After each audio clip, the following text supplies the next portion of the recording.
몇 해 전에 한 병원의 교직원 예배에 참석하여 설교한 후에 병원장님과 차를 마시며 이야기할 기회가 있었습니다. 그때 제가 현대인에게 가장 많은 질병이 무엇입니까? 라고 물었더니 병원장 되시는 신실하신 크리스찬이시고 장로님이신데 하시는 말씀이 대표적인 질병이 암이지요. 근데 암에도 많은 암의 종류가 있습니다. 그러면서 이어서 하시는 말씀이 모든 병의 원인은 다름이 아니라 스트레스입니다. 스트레스 때문에 모든 병의 원인이 됩니다 라고 이야기하는 것을 들을 수 있었습니다. 미국 네브라스카 대학의 교수이자 심리학자인 로버트 엘리어트라고 하는 사람은 어떻게 하면 우리 안에 현대인들이 갖는 이 스트레스를 넘어설 수 있을까? 스트레스를 어떻게 극복할 것인가? 라고 하는 것에 대하여 해법을 이야기합니다. 그 하나가 뭐냐? 작은 일에 연연하지 말라는 겁니다. 작은 일, 시시한 일, 별것도 아닌 일에 너무 연연하지 말라는 겁니다. 책에도 그런 제목이 있죠. 사소한 일에 목숨 걸지 말라. 적은 일에 목숨 걸지 말라는 겁니다. 이전 것들은 다 잊어버리는 겁니다. 작은 것에 연연하다가는 스트레스를 가져오고 그로 인해 병이 든다는 겁니다. 또 하나 있다고 한다면 모든 일이 다 작은 일이라고 생각하라는 겁니다. 일의 경중을 말하는 것이 아닙니다. 일을 대하는 태도를 얘기하는 겁니다. 어떤 마음의 자세를 가지고 일을 대하느냐에 따라서 스트레스를 받느냐 아니 받느냐 가림길이 된다는 겁니다. 그러기에 작은 일, 모든 일 작은 일로 생각하라는 겁니다. 해보지도 않고 너무 큰 일이라 생각하지 말고, 그래서 심적인 중압감을 갖지 말라는 겁니다. 그것이 우리에게 그로 인하여 우리에게 스트레스가 생겨난다는 겁니다. 하나 더 얘기합니다. 너그러워지라는 겁니다. 싸울 수도 없고 대접받을 수 없다면 있는 그대로 용납하라는 겁니다. 체념이 아닙니다. 있는 그대로 받아들이는 겁니다. 그리고 너그러운 마음 가지라는 겁니다. 이럴 때에 스트레스를 줄일 수 있고, 그리고 그로 인하여 병의 발병률을 줄일 수 있다고 이야기합니다. 우리는 믿음의 생활하면서 한 번쯤은 그런 생각했을 겁니다. 내 믿음이 산을 옮길 만한 믿음이 있었으면, 내가 좀 더 믿음이 성숙함과 성장함을 통하여 내 안에 풍성함의 역사를 경험하는 인생 되었으면, 그런 생각은 한 번쯤 다 가졌을 겁니다. 안 가진 것보다 가진 게 낫습니다. 안 가지면 아무 감각 없이 사는 분들이고요. 여러분, 믿음이 뭡니까? 믿음이란 무조건 믿는 것이 아닙니다. 무조건 믿는다는 것은 맹신이지요. 맹신만큼 위험스러운 것이 없습니다. 맹신은 믿으면 믿을수록 더 깊은 미궁에 빠지게 하는 것이 맹신이라고 한다면, 믿음은 깊이가 깊어지면 깊어질수록 우리에게 점점 더 명료해지며 명쾌해지는 것이 믿음의 모습입니다. 그러기에 믿음은 보이지 않지만 볼 수 없기에 처음의 시작은 그저 받아들이는 겁니다. 수용성입니다. 이렇게 시작된 믿음이 우리의 믿음의 시간이 깊어지며 또 믿음의 만남과 하나님과의 만남이 깊어지면 깊어질수록 우리의 삶 속에 인식의 근거가 쌓이면 쌓일수록 우리의 믿음이 깊어지며 우리의 믿음이 성숙되어져 가며, 그 깊이 있고 성숙되어진 믿음 속에 어떤 세상의 거센 파도가 밀려와도 흔들리지 않는 믿음의 사람으로 살아가게 합니다. 여러분, 하나님과의 우리의 관계도 그렇지 않습니까? 우리가 하나님에 대한 믿음이 있습니다. 하나님과의 깊은 영적인 관계가 깊어지면 깊어질수록 우리에게 발견되는 게 뭘까 하네요. 내가 죄인이구나. 내가 하나님 앞에 엄청난 죄를 지었구나. 하나님을 만나면 만날수록 내가 죄인임을 깨닫게 됩니다. 마치 저 바울이 다메섹 도상에서 예수를 만난 후에 내가 죄인이었음을, 내가 하나님과 원수지였음을, 하나님의 대적자였음을, 하나님과 깊은 영적인 교제가 깊어지면 깊어질수록 나라는 존재, 죄인임을 깨닫게 됩니다. 인식하게 되는 거죠. 그럼에도 죄인임에도 불구하고 하나님께서는 우리를 사랑하여 주셔서 하나밖에 없는 당신의 아들을 이 땅에 보내주셔서 죄의 싹은 사망인데 그 죄의 대가는 죽음이라고 했는데, 내가 죽어야 되는데 우리 예수님이 대신하여 대속의 제물로 죽으시고 우리를 구원하여 주시고 살려주시고 사랑해 주시고 새롭게 하신 그 하나님의 놀라운 사랑과 은혜, 그 인식 위에 우리의 믿음이 점점점 깊어져 가며 풍성해져 가며, 그 믿음 속에 그 어떤 거센 세상의 풍랑과 세상의 바람이 분다 할지라도 흔들리지 않는 굳건한 믿음의 반석에 서가는 하나님의 사람으로 살아가게 한다는 겁니다. 이게 있어야 되는 거예요. 이러한 믿음이 있으면 하나님 은혜와 사랑이 무엇인가를 깨닫게 됩니다. 깨닫는 것은 인식하는 겁니다. 그 하나님의 사랑과 은혜가 너무너무 깨닫고 보니, 너무너무 인식하다 보니 좋아서 내 안에 기쁨과 감사가 넘치게 납니다. 넘치게 됩니다. 그 기쁨과 감사 속에 나의 삶에 늘 생명력이 있고 역동성의 역사를 가져다 줍니다. 왜 그리스도인들이 생명의 에너지를 갖고 사느냐? 이것 때문인 거예요.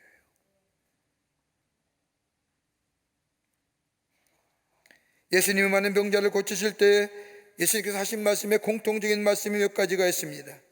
예수님이 병 고친 이적과 표적을 가만히 말씀을 보면 예수님은 언제나 믿음에 관하여 말씀하신 후에 이적을 베푸시고 기사를 행하십니다.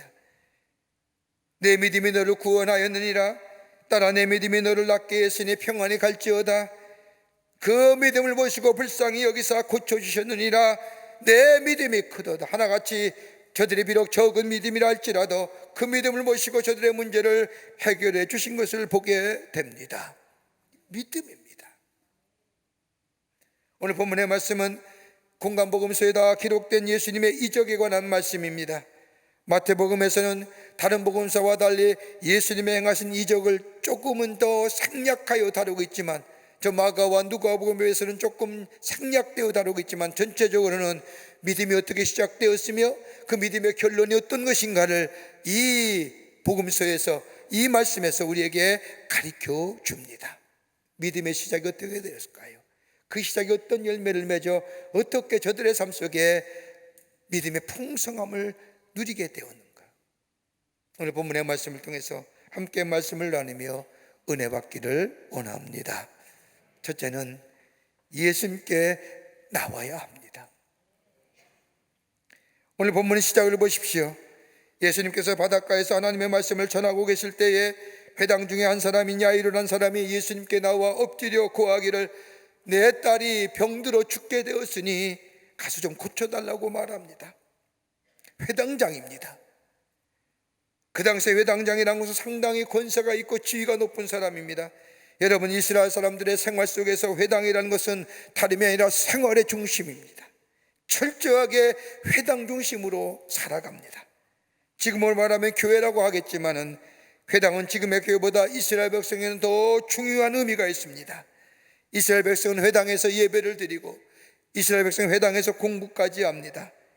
옛날에는 지금처럼 인터넷이나 그 밖에 SNS가 발달되지 않았기에 저들의 조상들의 기록들, 조상의 행한 일들 문서로 남긴 거나 문서로 남길 수 없었다는 구전으로 전승되어 왔습니다. 구전으로 내려온 이야기들, 그러게 모세가 하나님과 함께하여 출애굽하여 이스라엘 백성을 저 가나안 땅으로 인도했던 출애굽의 기사들, 기록보다는 조상과 조상의 구전과 구전에 의해서 들려왔던 그 놀라운 구원의 역사들, 다윗의 이야기며 이사야 선지자의 이야기며 에레미 선지자들의 이야기, 다 이스라엘 백성을 향한 하나님의 이야기들을 조상들의 입에서 입으로 구전되어 저 회당에서 저 이스라엘 백성들에게 전해졌던 겁니다. 흥미진진했던 얘기들, 절망과 좌절 가운데 어떻게 저들이 일어섰는가, 기운을 북돋아 영혼을 살찌겠던 이야기들, 다 자신들의 조상에게 행해진 이야기들 어디서 전승되어 왔느냐? 회당입니다. 그러게 회당은 이스라엘 백성의 정신적인 지주요, 저들의 신앙의 모처입니다. 여러분, 우리도 그렇지 않습니까? 우리 조상들의 이야기들, 저 승리한 이야기들, 나라를 구한 이야기들, 나를 위해 목숨을 버렸던 이야기들 들으면 가슴이 뭉클하기도 하고 새로운 에너지를 얻는 것처럼, 그 말씀이 어디서 이스라엘 백성에 울려 퍼졌느냐? 회당입니다. 그 회당의 회당장이라고 하면 높은 지위의 사람입니다. 명예도 있으며 권세도 있으며 더 나아가 사람들에게 존경을 받는 사람 중에 한 사람입니다. 그런데 이 사람이 예수님께 나왔다는 겁니다. 베드로처럼 주님을 향하여 주는 살아계신 하나님의 아들이시여라고 고백하는 믿음의 고백은 아니었지만, 이 사람이 예수께 나온 이유는 다름이 아니라 들려오는 소문이 있었습니다. 수많은 사람이 예수 앞에 나오기만 하면 저들의 질병이 고쳐지며 저 병이 사하여지며 죄가 사하여지며 앉은 배가 일어서며 눈먼 자가 눈 뜨는 역사, 그 놀라운 역사가 예수님에 의해서 행해졌다는 소문을 듣게 되자 자신의 딸, 저 병들어 죽게 되는 딸, 내가 예수 앞에 나가기만 하면 내 딸의 질병이 고쳐지진 않을까? 베드로 같은 주는 그리스도시요 살아계신 하나님의 아들이라고 하는 믿음의 고백은 아니 되었지만, 그 소문이 들려왔을 때 나도 예수께 나아가기만 하면 내 딸의 병이 고쳐질 것이 같은, 다시 말해요, 예수님이 구원해 주이심을, 예수가 그리스도이심을 믿는 믿음이 저 안에 있었기에 그로 하여금 예수께 나오게 했다는 겁니다. 여러분, 중세의 성자들의 특징을 가만히 살펴보면, 여러분 박물관 같은 데 가면 성자의 그림들을 보실 겁니다. 아무아무의 성자, 아무아무의 성자. 근데 그 성자들의 얼굴에 공통점이 세 가지가 있습니다. 하나는 뭐냐? 수척하여라는 거예요. 왜 그렇게 그렸을까요? 왜 성자는 하나같이 얼굴이 이 광대뼈가 툭 튀어나오고 속 들어가고 이렇게 수척하게 그렸다는 거예요. 또 하나의 특징은 뭐냐? 대부분 다 코가 매부리 코예요. 여러분, 사람 만나면 제일 어디부터 봅니까? 얼굴을 보지요. 얼굴에 어딜 봐요? 코 보지 않습니까? 왜요? 중앙에 코가 있으니까 코 볼 수밖에 없어요. 근데 코가 매부리 코면 전체 얼굴의 비대칭이잖아요. 그러니까 얼굴이 못생기게 한 거예요. 뭐 이렇게 어렵게 이해가, 못생겼어요. 또 하나의 특징이 있다고 한다면 더벅머리예요. 왜 이렇게 머리는 좀 정갈하게 잘 빗어 넘기시지 꼭 이렇게 풀어 헤치는 그렇게 머리를 하셨을까? 정갈함이 없다는 겁니다. 종합해 보면 다른 사람에 비하여 얼굴의 모양 처진다는 거예요. 그런데 이들에게는 한 가지 공통점이 있습니다. 자신의 부족함을 느끼는 사람들이었습니다. 자신의 문제, 자신의 한계성, 자신의 한결같은 자신의 부족함을 알고 예수님께 나와 부족함을 고백하고 예수님과 깊은 영적인 관계 속에서 새로운 인생으로 살아가게 갔다는 겁니다. 오늘 야이로 그런 겁니다. 높인 주의에 있는 사람이요, 권세가 있는 사람이요, 더 나아가 존경을 받는 사람이지만은 그에게 한 가지 문제, 인간의 한계, 유한성의 문제, 아무리 내가 지위가 높고 권세가 있고 많은 사람에게 존경받는다 할지라도 나만이 가지고 있는 이 절대 한계 문제, 내 딸의 병, 인간의 유한성, 자신의 지위나 명예나 존경 가지고는 해결하지 못할 이 문제, 이 가지고 주님 앞에 나아가기만 하면 내 문제가 해결될 것이라고 하는 그 믿음, 베드로처럼 위대한 신앙의 고백은 아니었다 할지라도 예수 앞에 나아가기만 하면 내 딸의 질병이 고쳐질 것이라고 하는 그 믿음이, 그 믿음의 시작이 그로 하여금 하나님의 놀라운 기적을 경험케 하는 은총을 경험했던 것을 보게 됩니다. 예수께 나와야 합니다. 그게 역사하심인 거예요. 두 번째는요, 간절한 믿음이 있어야 한다는 겁니다. 오늘 읽은 본문의 말씀을 거슬러 가면 23절의 말씀을 보면 이 바리새인이 예수님께 하신 행위가 되어 이렇게 얘기합니다. 많이 간구하여 가로되 내 어린 딸이 죽게 되었사오니 오셔서 그 위에 손을 얹으사 그로 구원을 얻어 살게 하소서라고 말합니다. 많이 간구했다고 하는 이야기, 원래 원문을 보면 말을 많이 했다는 겁니다. 여러분, 우리 얼마나 현대인들이 말 많이 하고 삽니까? 말 많이 합니다. 좀 조용한 공간, 또 소음이 안 들리는 공간이 찾아보기가 쉽지 않습니다. 지금의 사회를 가리켜 정보사회라고 얘기합니다. 얼마나 많은 정보들이 들려옵니까? 정보가 들려오는데 얘기할 것은 참 많지요. 그런데 오히려 비하여 얘기할 것은 많고 말은 많이 하지만 우리의 삶에 공허와 더불어 고독감 찾아오는 이유가 있을까요? 말은 많이 하지만 말에 실천함이 없기 때문에. 말 많이 하는데 내 삶에 실천함이 부족하기에. 여러분, 우리의 신앙도 마찬가지입니다. 알기는 많이 알지만 내 삶에 실천함이 없는 이 신앙은 무기력한 신앙입니다. 비바람에 쉬 넘어집니다. 풍랑에 쉬 가라앉고 맙니다. 오늘 본문의 말씀에 이 회당장 야이로가 예수님을 위하여 많이 간구했다는 것은 말 많이 했다는 건데, 예수님을 향하여 그저 고쳐주십시오라고, 고쳐주세요, 고쳐주라고 단순하고 짧게 말한 것이 아니라 반복해서 예수님께 구했다는 거예요. 반복해서 구한 건 뭐예요? 그만큼 간절함에 비례되는 거잖아요. 마가복음 오늘 본문의 말씀을 보십시오. 오늘 본문의 말씀은 예수님께서 이 회당장의 의종을 받으시고 회당장의 집으로 내려가다가 5장 21절과 24절의 말씀에 삽입과 하나가 나옵니다. 12해 동안 혈병으로 고생하던 가나안 여인을 고친 사건이에요. 이 기사가 중간에 삽입되어 있습니다. 자신의 딸은 병으로 죽어가고 있는데, 그런데 예수님은 자신의 구함에 아무런 보행을 보이지 않다가 그냥 내려가시다가 한 여인이 예수님의 옷자락을 잡고 저 옷자락만 잡으면 내 병이 나을 것 같다가 예수님 옷자락을 잡는 것을 느끼신 예수님이 뒤돌아보시면서 누가 내 옷자락을 잡았느냐? 그러면서 그 여인과 만나 그 여인의 12해 동안 고생하던 혈병을 고쳐주시고 그 여인의 이야기를 다 들으시는 거예요. 내 딸은 지금 죽어가는데, 내 딸 고치러 가는데 중간에 여자가 인터셉한 거예요. 얼마나 애간장이 타겠습니까? 아마도 속이 새카맣게 타들어갈 심정일 겁니다. 그런데 예수님은 이 아이의 심정을 아는지 모르는지 아무런 보행을 보이지 않으시는 겁니다. 그러자 이 아이가 그러기에 예수님께 말 많이 했다는 겁니다. 무슨 얘기일까요? 가자고요. 목사님, 예수님 가셔야 돼요. 예수님이 내려가셔야 돼요. 예수님이 가셔야만이 됐다. 중간중간에 말이 멈추는 그 순간순간마다 예수님은 그 12회의 혈류병 걸린 여자와 예수님의 대화했고요. 가세요, 예수님. 고쳐주세요. 내려가셔야 됩니다. 한 번으로 끝나는 것이 아니라 지속적인 간구에 타는 겁니다.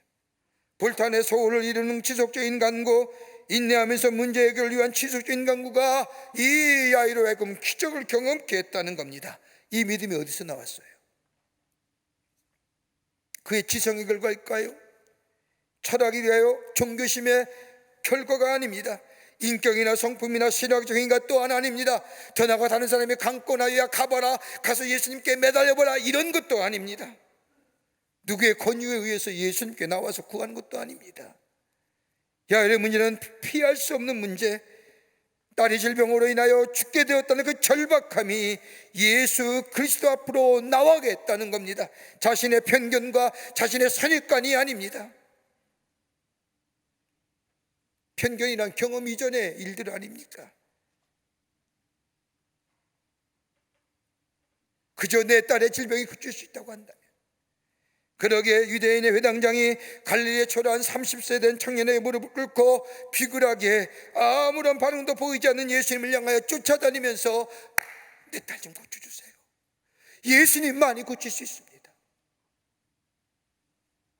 안식일을 범한 사람이라고 소문난 예수, 그토록 안식일을 귀하게 여겼던 회당장인 이 야이로 예수님을 쫓아다니면서 구한다고 하는 것, 이 체면에서는 아니지만 체면의 문제가 아닙니다. 선입관과 평판과 체면과 위신 다 내려놓습니다. 그리고 끈질기게 주님만이 나의 도움이 되십니다. 주님만이 가셔야 됩니다. 여러분, 체면과 위신이 예수님 영접하기 힘이 들지요. 자신의 주의가 예수님 앞에 내려놓고 문제를 내려놓고 고백한다는 것, 자존심이 허락지 않지요. 그러나 이 아이로 자신의 체면과 위신과 평판과 선입견들 다 내려놓고 그 문제 가지고 주님 앞에 내어놓고 간절하게 구하고 간구하게 될 때에 하나님의 놀라운 기적을 경험하고 하나님의 은총을 경험했던 것을 보게 됩니다. 간구하는 거예요, 끈질기.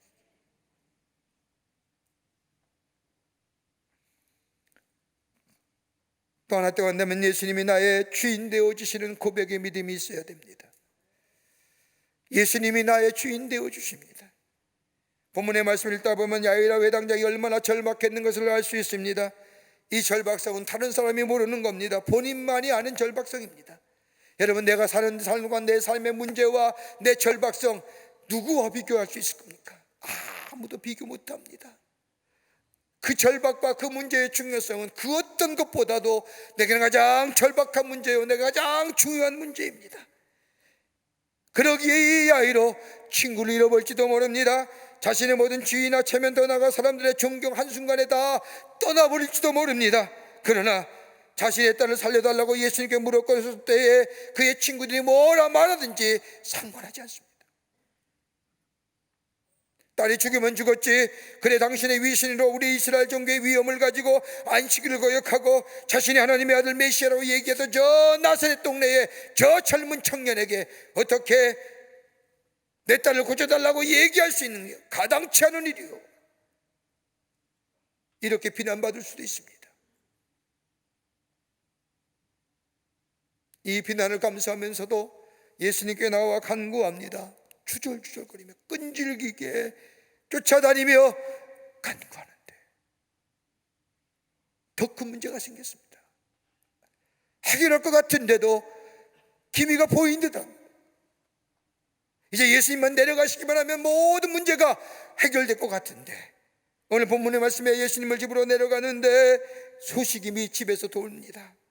한 사람이 와서 말하기를 자신의 딸이 죽었다는 겁니다. 절망이지요. 미련한 가다의 소망이 끊어졌습니다.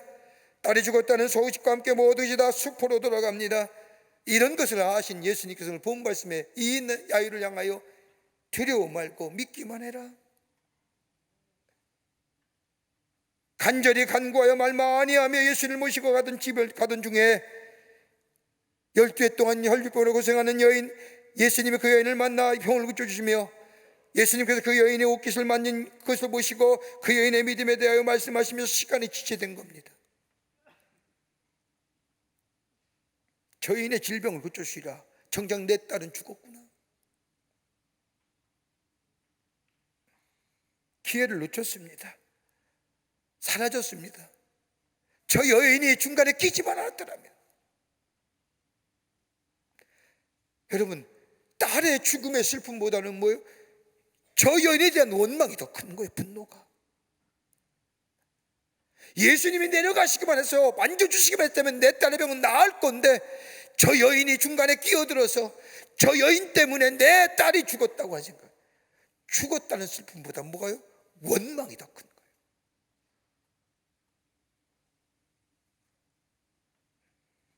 저 여인 때문에 우리 아이가 죽었구나.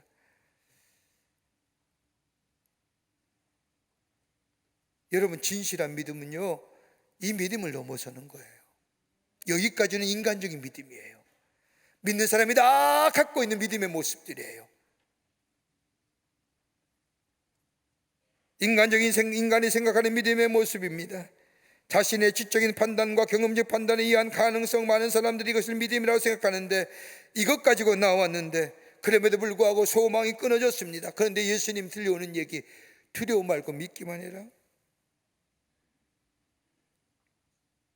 이 말씀은 단순히 내 사정과 문제를 해결해 주시는 예수님뿐만 아니라 더 나아가 절망에서 소망을 이끄시는 참 생명의 주인 되시는 예수님을 향한 고백되어지는 믿음의 내용, 예수님이 그걸 야이로에게 얘기하시는 겁니다. 두려워 말고 두려움은 뭐예요?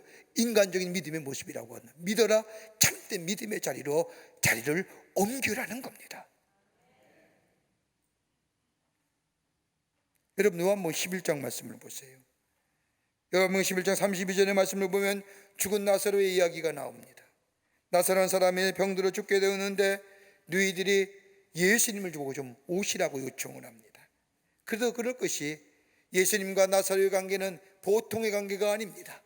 예수님께서 예루살렘 성에 올라가 하나님의 말씀을 전하신 후에 내려오시면 언제나 베다니인이 나사로의 집에서 유하십니다. 그리고 그 다음날 되면 다시 예루살렘 성에 올라가 하나님의 말씀을 전하시곤 했습니다. 그러기에 내 친구 나사로라고 예수님이 말씀하십니다. 근데 그 나사로가 죽었습니다. 마르다 마리아는 예수님의 친구인 나사로가 죽었다는 소식을 예수님에게 전하고 빨리 내려오시라고 얘기합니다. 그런데 그 소식을 들은 예수님께서 제자들에게 말씀하기를 나사로의 병은 죽을 병이 아니라 하나님의 영광이 나타날 병이라고 얘기하시면서 가시질 않는 겁니다. 그리고 나흘이 되던데 예수님이 베다니에 도착하십니다. 그때에 나사로 집에 있는 이 마르다가 쫓아와서 예수님께 말씀합니다. 예수님이 여기 계셨더라면 우리 오라비가 죽지 않았을 겁니다. 예수님이 여기 계셨더라면 내 오라비는 죽지 않았을 겁니다. 이건 인간의 신앙의 모습이에요. 그렇죠. 예수님이 계셨으면 나사로 일을 시켰을 겁니다. 근데 예수님이 아니 계시기에 우리 오빠 나사로가 죽었습니다. 그 말 들으면 예수님 뭐라고 해요? 11장 40절, 요한복음 11장 40절의 말씀에 내가 믿으면 하나님의 영광을 보리라. 내가 믿으면, 무슨 믿음이요? 인간의 믿음에 넘어서서 뭐요? 하나님을 향한 참된 믿음의 자리에 서게 되면 죽은 자도 살리는 역사, 참된 믿음을 가지면 죽은 자도 살리는 놀라운 역사, 그래서 하나님의 영광이 드높여지는 그 놀라운 역사를 내 눈으로 보게 될 것이라고 하는 겁니다.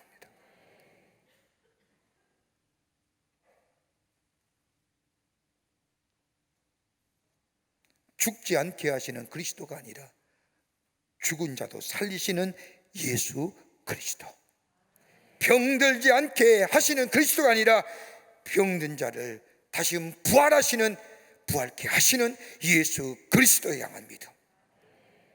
왜 우리의 믿음이 제한적인가요? 인간적인 믿음이에요. 예수님이 계시면 능히 하시지만 예수님이 아니 계시면 안 된다는 것. 근데 예수님이 아니 계셔도 하나님의 역사는 일어납니다. 인간의 믿음을 가지고 하나님을 제한하지 말라는 거예요.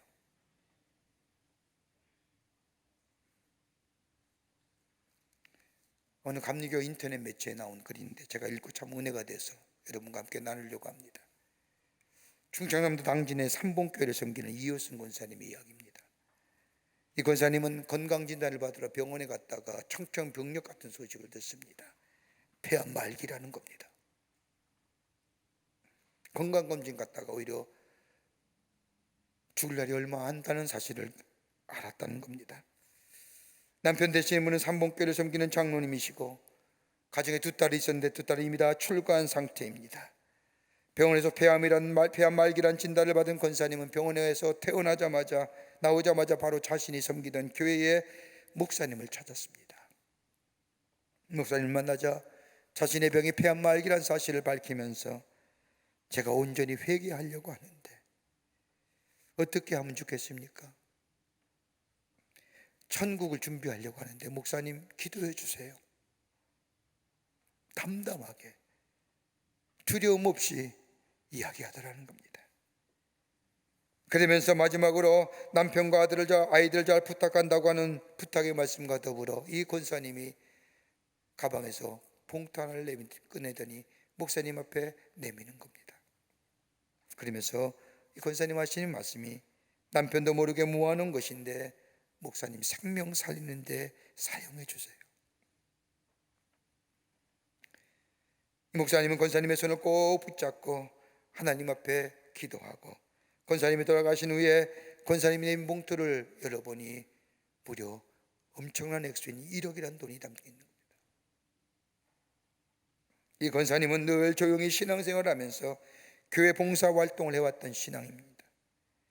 교인의 역할마다 있지만은 교인사님은 교회의 로비 청소 담당이기에 눈이 오면 앞에 일찍이 나와 눈을 쓸고, 가을에 낙엽이 떨어지면 교회 로비의 현관에 나와 현관을 씹고 닦았던, 말없이 치우시고 가시던 권사님, 이 일을 무려 40년을 합니다.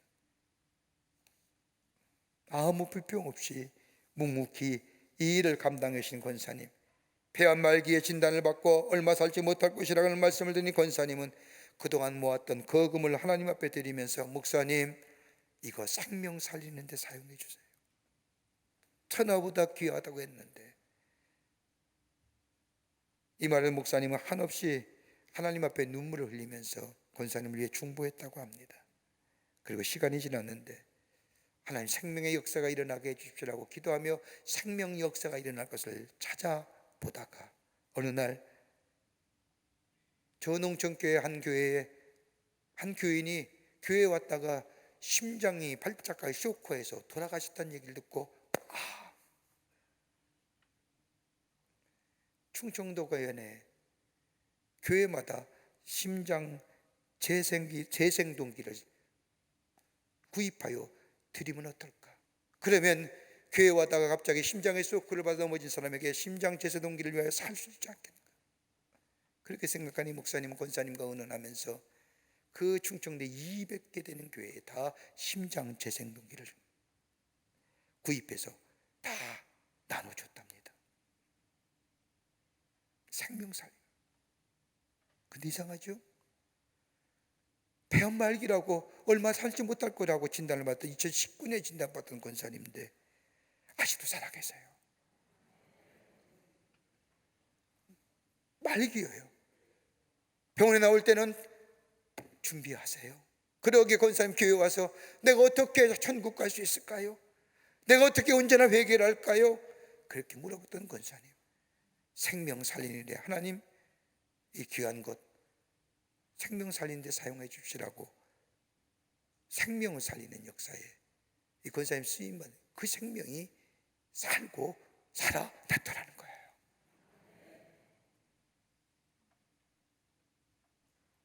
예수님 앞에 나오는 거예요. 예수님 앞에 믿음 고백하는 거예요. 내 편견, 내 선입견, 내 판단, 이것 가지고 하나님 제언하는 거 아니에요. 그리고 주님의 음성에 귀 기울이는 거예요. 내 뜻대로 내 마음대로 아니랬다 할지라도 주의 음성에 인간의 믿음에서 참된 믿음의 자리로 옮겨지는 그 믿음의 고백이 우리 가운데 있게 때에 우리는 놀라운 기적의 역사를 경험하는 하나님의 백성의 삶으로 살아가게 되는 줄 믿습니다. 이 믿음으로 이 세상을 승리하며 사는 여러분과 저와 되시기를 주의 이름으로 축원합니다. 하나님 감사합니다. 주께 저희들 사랑해 주셔서 하나님의 자녀 삼으심에 감사합니다. 주의 말씀 듣는 저희들 되게 하시고 그 먼저 주의 전에 나오게 하시고 주의 말씀 들음으로 그 말씀에 순종하며 내 인간적인 믿음의 모습보다 더 깊은 차원의 참된 믿음의 소유자 되게 하여 주셔서 풍요와 풍성함을 누리며 저 세상 가운데 하나님의 사람으로 많은 자들에게 선한 영향을 미치며 사는 복된 심령들 되게 도와 주시옵소서. 성령이 도우실 줄 믿으며 예수님의 이름으로 기도하옵나이다. 아멘.